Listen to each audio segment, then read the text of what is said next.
What's up, world?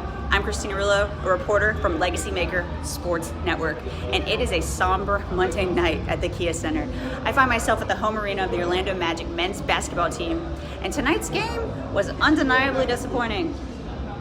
The Cleveland Cavaliers faced off against the Orlando Magic tonight, dominating the court with a final score of Cleveland 126, Orlando 99. The fans entered the building tonight with high enthusiasm following a significant win against Miami last night, only to experience disappointment as they left the arena after an upset. In the post-game press conference, the Magic coach, in response to how Cleveland played, stated that they have to give them a ton of credit.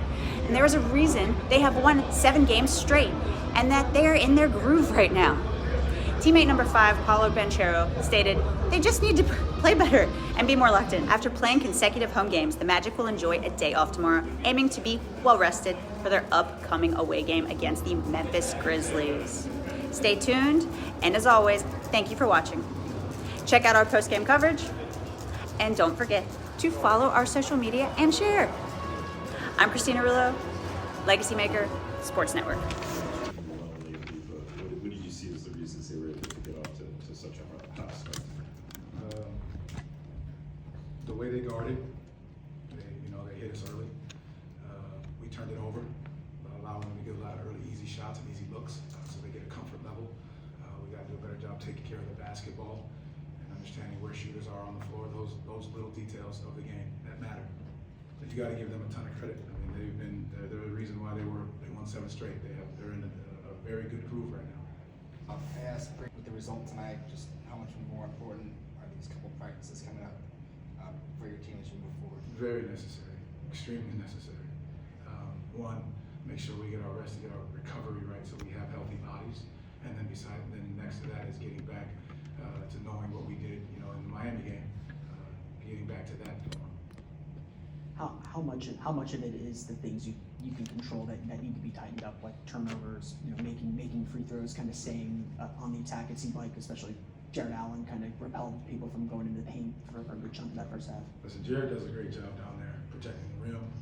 They funnel guys to him, so you're not allowed to get down there and make easy passes.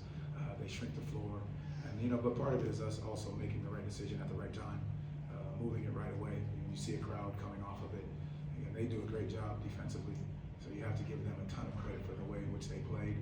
But again, there's part of the game that we're going to have to continue to look at, go back and watch the film and understand where there's some easy plays to be made. The 3-point differential tonight, 27-point loss. How do you game plan against teams with players like Sam Merrill, who's can go off in any night, and when you don't necessarily have someone that can combat that?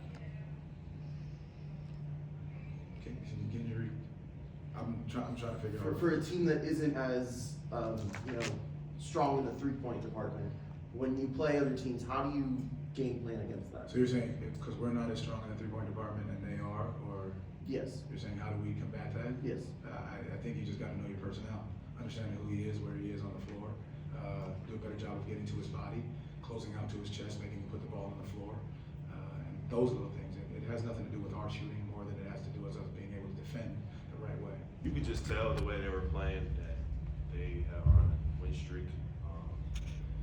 We played that team when they're fully healthy, and a lot of those guys that were playing didn't play the other times, and you could just tell they had a bunch of confidence.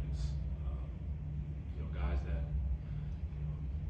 haven't shot well against us, shot well against us. So I think they started off and made some tough shots, and then it's kind of over from there. Really, we were down 16 out the gate and never really got back in it.